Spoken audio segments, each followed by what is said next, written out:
90 రోజుల కోర్సు పూర్తి చేస్తే చాలు 100% ప్లేస్మెంట్ సపోర్ట్ తో సాఫ్ట్వేర్ జాబ్ మీ సొంతం. వెంటనే కోడ్ జ్ఞాన్ డెస్టినేషన్ ని సంప్రదించండి.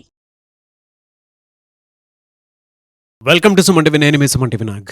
కర్కాటక రాశి వారికి ఎస్పెషల్లీ విమెన్కి గనక మనం చూసుకుంటే నరదృష్టి అనేది ఏ విధంగా ఉంటుంది అంటే వాళ్ళకి ఆ దృష్టి ప్రభావం ఉంటుందా, ఉంటే దాన్ని ఎలా ఐడెంటిఫై చేయాలి, ద సేమ్ టైం రెమెడీ ఏ విధంగా ఉంటుంది అనేది ఈరోజు మనతో పాటు వేదిక్ ఆస్ట్రాలజర్ ఉమా గారు ఉన్నారు. అది వారి మాటలో తెలుసుకుందాం. Hello sir. హలో నాగరాజ్ గారు. సార్, వేదిక్ ఆస్ట్రాలజీ ప్రకారం కనుక మనం చూసుకుంటే కర్కాటక రాశి వారికి ఎస్పెషల్లీ విమెన్కి నరదృష్టి ప్రభావం అనేది ఉంటుందా, ఉంటే అసలు ఎలా ఉంటుంది, ఆ సిమ్టమ్స్ ఎలా ఉంటాయి, దాన్ని ఎలా ఐడెంటిఫై చేయాలి, రెమెడీ ఏంటి సార్? ముఖ్యంగా మనం ఇప్పుడు మాట్లాడుకునే అంశం కర్కాటక రాశి, అందులోనూ ఆడవాళ్ళకి ఎలాంటి ప్రభావాలు చూపిస్తూ ఉంటాయనే విషయం మీద.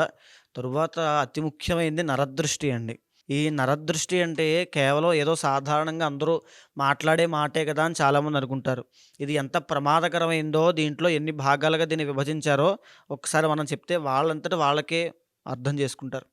అయితే ముఖ్యంగా నరదృష్టిలో 5 రకాలు ఉన్నాయి నాగరాజు గారు. ముందుగా వచ్చేటువంటి సామాన్యమైన నరదృష్టి అంటే మనం ఎక్కడికైనా బయటికి వెళ్ళినప్పుడు, మంచి అందమైనటువంటి బట్టలు వేసుకున్నప్పుడో, ఏదో ఫంక్షన్కి వెళ్ళినప్పుడో, మనం ఆకర్షణీయంగా కనిపించినప్పుడో జరిగేటువంటి నరదృష్టి అది. దానివల్ల కాస్త వికారంగా ఉండడము, తలనొప్పి ఎక్కువగా రావడం ఆడవాళ్ళు చాలా ఫేస్ చేస్తుంటారు వాళ్ళకి ఖచ్చితంగా. తర్వాత వామిటింగ్స్ అవ్వడము, నిద్ర పట్టకపోవడము, ఆకలి వేయకపోవడం లాంటివి జరుగుతూ ఉంటాయి. సో అది దృష్టి సోకినటువంటి 1 రోజు నుంచి 3 రోజుల్లోపు ఖచ్చితంగా జరుగుతూ ఉంటుంది. వాళ్ళ యొక్క విల్ పవర్ బట్టి, వాళ్ళ యొక్క భగవద్ ఆరాధన బట్టి, ప్లానెట్స్ యొక్క బలం బట్టి అది తొందరగానే ఓవర్కమ్ చేయగలుగుతారు ఆ దృష్టిని. అయితే ఇంకా మనం చూస్తూ ఉంటాం, కొన్ని దృష్టిలు చాలా భయంకరంగా ఉంటాయండి. మహానరదృష్టి అంటారు. అంటే యాక్సిడెంట్స్ అవ్వడము. ఒక కొత్త బండి కొంటారు, చాలా అందంగా ఉంటుంది, 2 రోజుల్లో 3 రోజుల్లో యాక్సిడెంట్ అయిపోతుంది. మహానరదృష్టి. కొత్తగా ఏదో పెద్ద ఇల్లు కడదామని ప్లాన్ చేస్తారు. ఆ ఇల్లు 2 సంవత్సరాలు 3 సంవత్సరాలు కట్టడం పూర్తవదు, అర్ధాంతరంగా మధ్యలో ఆగిపోతుంది. ఇంట్లో వరుసగా ఆరోగ్య సమస్యలు వచ్చి ఏ ఆరోగ్య సమస్య కూడా తెలియకుండా చావులు వస్తూనే ఉంటాయి, మరణాలు. మహానరదృష్టి. తర్వాత తీవ్రమైన ఆరోగ్య సమస్యలు, హాస్పిటల్స్కి డబ్బులు వృధాగా లక్షల రూపాయలు ఖర్చు పెట్టడం అవుతుంది. మహానరదృష్టి. ఇంట్లో కుటుంబంలో తీవ్రమైన కలహాలు వస్తాయి. మహానరదృష్టి.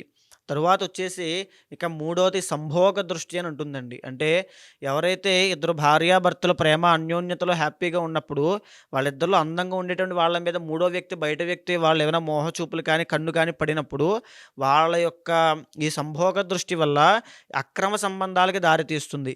లేదా ఆ భార్యాభర్తల మధ్యలో ఈ అనుమానాలు, మిస్అండర్స్టాండింగ్స్ అవ్వచ్చు, లేకపోతే భర్త సరిగ్గా పట్టించుకోకపోవడము. అంటే ఇలాంటి దృష్టి ఎప్పుడైతే సంభోగ దృష్టి పడుతుందో అది డైవర్స్ దాకా దారితీస్తుంది, విడిపోవడము ఇలాగ. అయితే తర్వాత వచ్చేసి సంతాన దృష్టి. ఇది కూడా చాలా ప్రమాదకరమైందండి.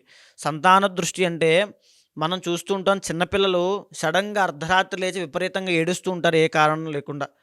అన్నం తినరు, పెడితే చిక్కిపోతూ ఉంటారు, ఆరోగ్య సమస్యలు వస్తుంటాయి, జ్వరాలు ఎక్కువ వస్తుంటాయి, డైజెషన్ ప్రాబ్లమ్స్ వస్తాయి చంటి పిల్లలకి. లేదా కొంతమంది చనిపోతారు కూడా ఈ యొక్క సంతాన దృష్టి సోకిన తర్వాత. లేదా ఆడవాళ్ళకి కన్సీవ్ అయిన తర్వాత డెలివరీ అయ్యేలోపు పురిట్లోనే ఆ మిస్క్యారీ అవ్వడం జరుగుతూ ఉంటుంది. సంతాన దృష్టి. లేదా ఆడవాళ్ళకి పీసీఓడి కానీ, పీసీఓఎస్ కానీ, ఈ బ్లీడింగ్ ప్రాబ్లమ్స్ కానీ వస్తూ ఉంటాయి ఆడవాళ్ళకి. సంతాన దృష్టి. తరువాత వచ్చేసి సూక్ష్మ నరదృష్టి అని ఉంటుంది నాగరాజు గారు. ఈ సూక్ష్మ నరదృష్టి అని అంటే మన వాళ్ళలోనే, మన బంధువుల్లోనే, మన ఫ్రెండ్స్లోనే, మన యొక్క స్నేహితులు అంటే మన చుట్టూ ఉండేటువంటి సర్కిల్లో ఉండే వాళ్ళే మన మీద ఈ సూక్ష్మ నరదృష్టి అనేది పెడతారు. అంటే సింపుల్గా అర్థమయ్యేలా చెప్తానండి. అంటే మనం ఏదైనా పని చేస్తున్నాం, ఒకటి స్టార్ట్ చేస్తున్నాం అనుకోండి, అది స్టార్ట్ చేయకు, ఫెయిల్ అయిపోతావు, పడిపోతావేమో, అప్పుల పాలైపోతావు, ఇప్పుడు దాకా ఎవరు ఈ బిజినెస్ ఇలా చేయలేదు, నువ్వు చేయడం వల్ల నువ్వు ఇబ్బంది అయిపోతావు, లేకపోతే అందరూ నేను ఇలా అంటారు, అలా అంటారు, అది ఇది అని చెప్పి మనల్ని ఒక బ్రెయిన్ వాష్లా చేస్తుంటారు. అది జాగ్రత్త కాదు. అది తల్లిదండ్రులు చెప్పేటువంటి జాగ్రత్తకి వీళ్ళు చెప్పేటువంటి మాటకి ఒక తిన్ లేరు అడ్డు ఉంటుంది. సో అది సూక్ష్మ నరదృష్టి, ఇదేమో జాగ్రత్త. ఎప్పుడైతే సూక్ష్మ నరదృష్టి సోకుతుందో ఆ మనిషికి తనంతట తానే ఆ ప్రయత్నాన్ని ఆపేసి, నాకొద్దు, నాకు భయం వేస్తుంది అని చెప్పి సెల్ఫ్ కాన్ఫిడెన్స్ని లాస్ అయిపోయి, ధైర్యం కోల్పోయి, విపరీతమైన డిప్రెషన్లో కానీ, యాంగ్జైటీలో కానీ, ఓవర్ థింకింగ్ ప్రాబ్లం కానీ పడిపోయి, నిద్ర పట్టక మొత్తానికి పని అంతా కూడా అక్కడితో ఆగిపోతుంది. అక్కడ ఆ పని ఏం ముందుకు పురోగతి ఏమి ఉండదండి, అభివృద్ధి ఏమి ఉండదు. అదే సూక్ష్మ నరదృష్టి.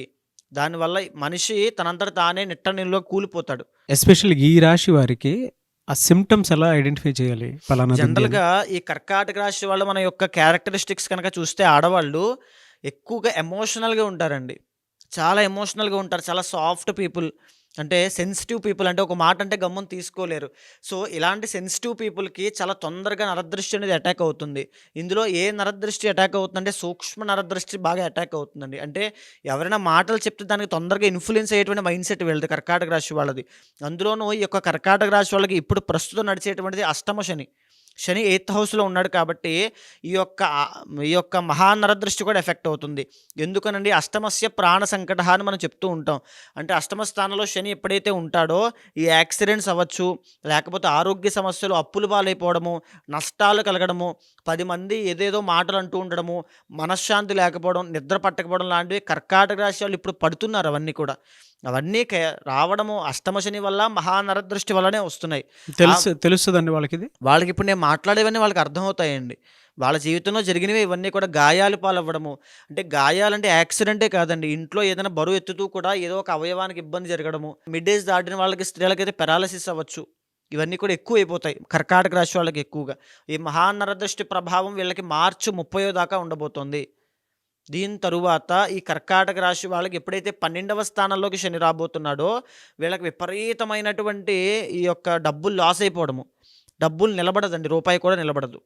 అదేవిధంగా అష్టమ శని ప్రభావం పోతుంది కాబట్టి మహానరదృష్టి ప్రభావం కాస్త తగ్గుతుంది. ఈ యొక్క సూక్ష్మ నరదృష్టి ప్రభావం పెరుగుతుందండి.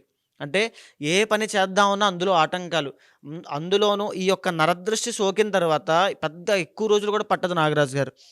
ఒక రోజు నుంచి 7 రోజుల్లోపు ఖచ్చితంగా ప్రభావం చూపించేస్తుంది. అది వాళ్ళు చెక్ సామాన్యమైన చేసుకున్నా తెలుస్తదండి? తెలిసిపోతుంది. అది సామాన్యమైన నరదృష్టి అయినా అంటే ఎలా చెక్ చేసుకోవాలి అంటే తరచూ అదే జరుగుతుందనుకోండి. యాక్సిడెంట్స్ అవ్వడము, ఆరోగ్య సమస్యలు, డబ్బులు లాస్ అవ్వడము, డబ్బులు బయట ఇచ్చినవి రాకపోవడము, ఇంట్లో ఎప్పుడు గొడవలు అవ్వడము, రిలేషన్‌షిప్‌లో అది కూడా అంతేను. సూక్ష్మ నరదృష్టి వల్ల వచ్చేటువంటి ప్రాబ్లం అది.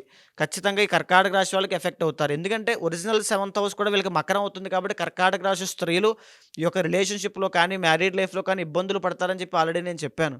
సో, ఎప్పుడైతే ఈ సూక్ష్మ నరదృష్టి ప్రభావం వాళ్ళ మీద ఉంటుందో ఇంకా ఇన్‌ఫ్లూయెన్స్ అయిపోతారు. అత్తగారంటే గమ్మున అత్తగారికి ఈ కోడలికి పడకపోవడము, మామగారికి కోడలికి పడకపోవడము, అత్తగారింట్లో తీవ్రమైన గొడవలు అవ్వడము, భార్యాభర్తలకి ఇద్దరికీ పడకపోవడము లాంటివి ఈ రాబోయే రోజుల్లో ఇంకా జరగబోతున్నాయి. 12వ స్థానంలోకి ఎప్పుడైతే గురుడు రాబోతున్నాడో ఆర్థికంగా లాస్ అవ్వబోతున్నారు.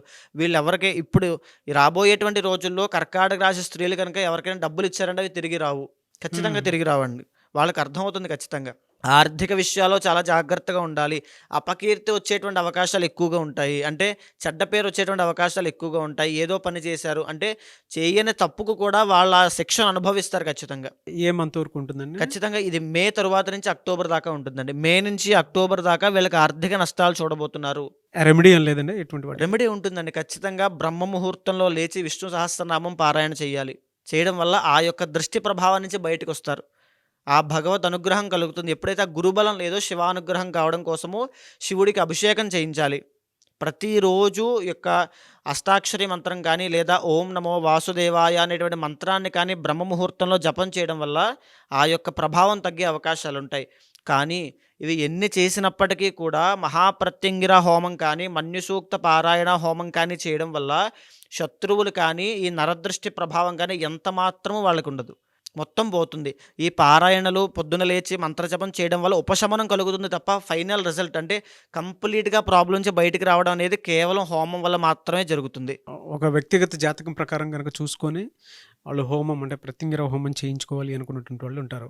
అలా మిమ్మల్ని అప్రోచ్ అవ్వచ్చన్నా? తప్పకుండా అండి. దీంతో పాటుగా ఇంటర్నల్ జాతకంలో ఏ ఏ ప్లానెట్స్ బలంగా ఉన్నాయి, ఏ వీక్‌గా ఉన్నాయి, వీక్ మూవ్‌మెంట్స్ ఎక్కడున్నాయి, దశ అంతర్దశలు ఏది D10 చార్ట్‌లో వాళ్ళ యొక్క స్థితిగతి ఏమిటంటే వృత్తి వ్యాపారాల్లో దేంట్లో సెటిల్ అవుతారంటే రాబోయే రోజుల్లో వీళ్ళు ఆర్థిక నష్టాలు చూడబోతున్నారు కాబట్టి ఎలాంటి నిర్ణయాలు తీసుకోవాలో చూసిన తర్వాత ఒక నిర్దిష్టమైనటువంటి పరిహారం చెబితే దానివల్ల వాళ్ళ జీవితం మారుతుందండి. అయితే ఈ కర్కాటక రాశికి సంబంధించిన స్త్రీలు ఎప్పుడైతే నరదృష్టి బారిన పడ్డారని తెలిసిన వెంటనే ఇంట్లో పసుపు నీళ్లు గంగాజలంతో శుద్ధి చేసి ఈ పూజా మందిరం అంతా శుద్ధి చేసి ప్రతిరోజు కూడా ఓం నమో వాసుదేవాయ అనేటువంటి మంత్రాన్ని కానీ, అమ్మవారి భక్తులు ఉంటారండి వాళ్ళైతే ఓం శ్రీమాత్రే నమః అనేటువంటి మంత్రాన్ని కానీ ప్రతి నిత్యము బ్రహ్మ ముహూర్తంలో జపం చేయడం వల్ల వాళ్ళకు నరదృష్టి వల్ల తొందరగా ఉపశమనం పొందుతారండి. అయితే ఎంత వీళ్ళు జపం చేసినప్పటికీ కూడా నరదృష్టి సోకిన వాళ్ళు మీరు బాగా గమనిస్తే నాగరాజు వాళ్ళకి పూజలు చెయ్యాలి అనేటువంటి ఆసక్తి కూడా తగ్గిపోతుంది.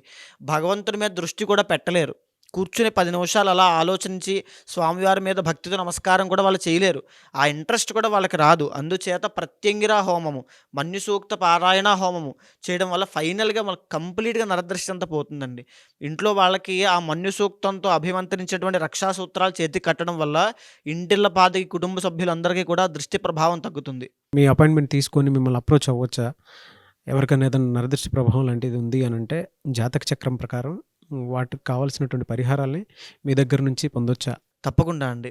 ఇంటర్నల్ జాతకం చూసిన తర్వాత వాళ్ళ యొక్క శక్తి ఎలా ఉంటుంది, వాళ్ళ ప్లానెట్స్ ఎంతవరకు అనుకూలిస్తున్నాయి, గోచారాలు ఎంతవరకు కూడా ప్రతికూలిస్తున్నాయి తెలుసుకొని, వాళ్ళ జీవితంలో జరిగేటువంటి సందర్భాలని, పరిస్థితులను గమనించిన తర్వాత మహావిద్య చేయించడం వల్ల తప్పకుండా చేయిస్తాను నాగరాజు గారు. చేయించడం వల్ల వాళ్ళు వెంటనే ఉపశమనం కలుగుతుంది. సో అది మీరు గనుక ఉమాగారిని సంప్రదించాలి అనుకుంటే వీడియో చూసిన వెంటనే స్క్రీన్ మీద మీకు కాంటాక్ట్ నెంబర్ కనిపిస్తుంది. ఎందుకంటే సిమ్టమ్స్ని బట్టి మీకే అర్థమైపోతూ ఉంటుంది కదా, నాకు ఈ దృష్టి ప్రభావం ఉంది అనుకునేటువంటిది. సో స్క్రీన్ మీద ఉమాగారి కాంటాక్ట్ నెంబర్ కనిపిస్తుంది, దాన్ని మీరు కాల్ ఆర్ మెసేజ్ వాట్సాప్ చేసి వెంటనే అపాయింట్మెంట్ బుక్ చేసుకోండి. ఎనీవేస్ థ్యాంక్ యూ అండి, థ్యాంక్ యూ సో మచ్ ఉమాగారు. నమస్తే అండి.